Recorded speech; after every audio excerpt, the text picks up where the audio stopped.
La era mecánica. A finales del siglo XVI y comienzos del siglo XVII comienza lo que denominamos la era mecánica. En esta era se inventaron las máquinas que darían un siguiente paso durante generaciones. Las varillas de Napier, las cuales servían para simplificar multiplicaciones, la pascalina creada por el francés Blaise Pascal, el matemático Leibniz que dio a conocer el sistema binario, capaz de efectuar cálculos tales como multiplicar e hipotéticamente efectuar suma, resta, multiplicación y división.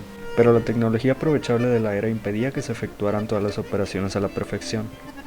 Las continuaciones de los proyectos de Blaise Pascal junto a Leibniz en el año 1727, las mejoras expuestas por Jacob Leopold en el aparato de Leibniz, el demostrador de Stanhope del estadista y científico Conde Stanhope, Joseph Jacquard con sus valiosos aportes para el desarrollo de la computación gracias a su uso de tarjetas perforadas, entre muchas otras aportaciones importantes.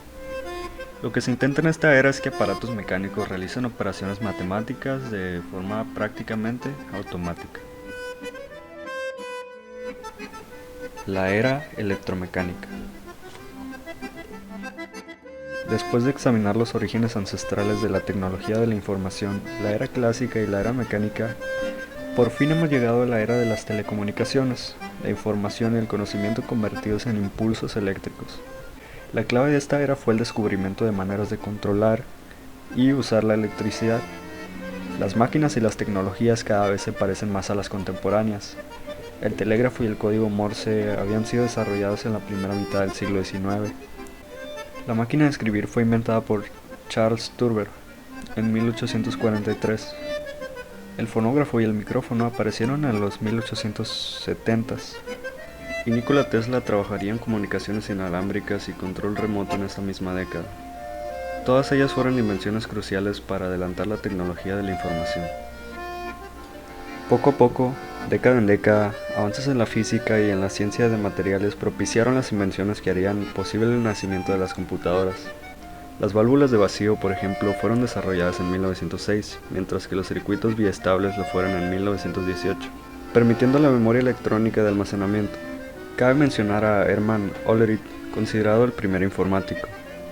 A fin de realizar el censo nacional de 1890 en Estados Unidos, Hollerith desarrolló una máquina tabuladora avanzada que perforaría 56 millones de tarjetas y compilaría sus estadísticas en 3 años.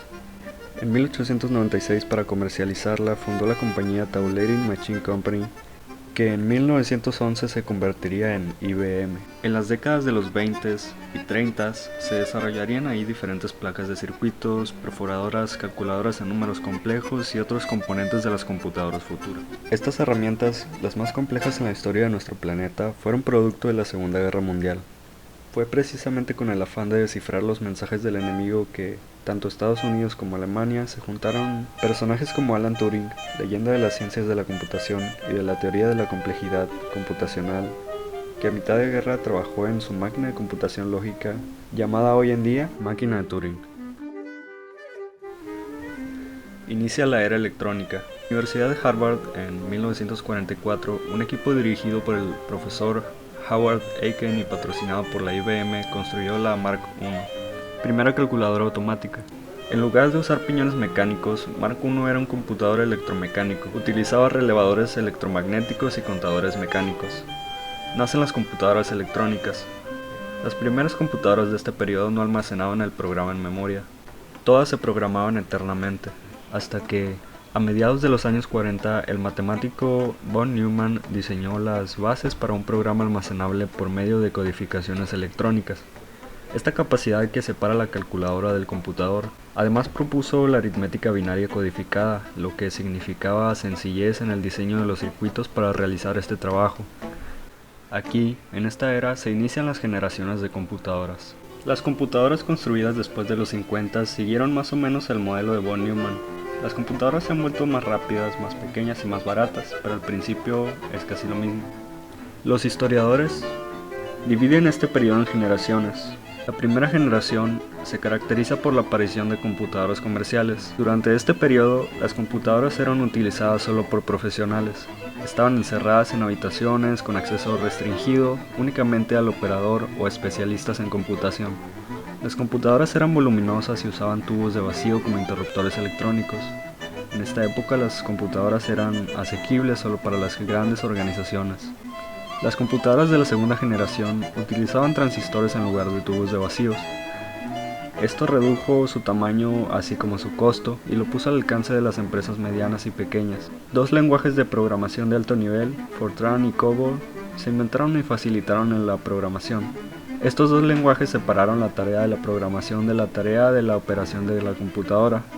Un ingeniero civil podía escribir un programa en Fortran para resolver un problema sin involucrarse en detalles electrónicos de la arquitectura de la computadora. La invención del circuito integrado redujeron el costo y el tamaño de las computadoras aún más. Las minicomputadoras aparecieron en el mercado. Los programas empaquetados, popularmente conocidos como paquetes de software, se volvieron disponibles.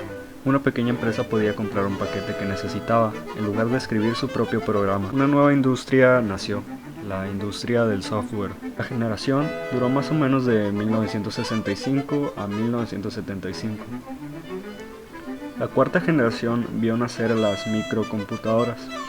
La primera calculadora de escritorio, Altair 8800, se volvió disponible en 1975.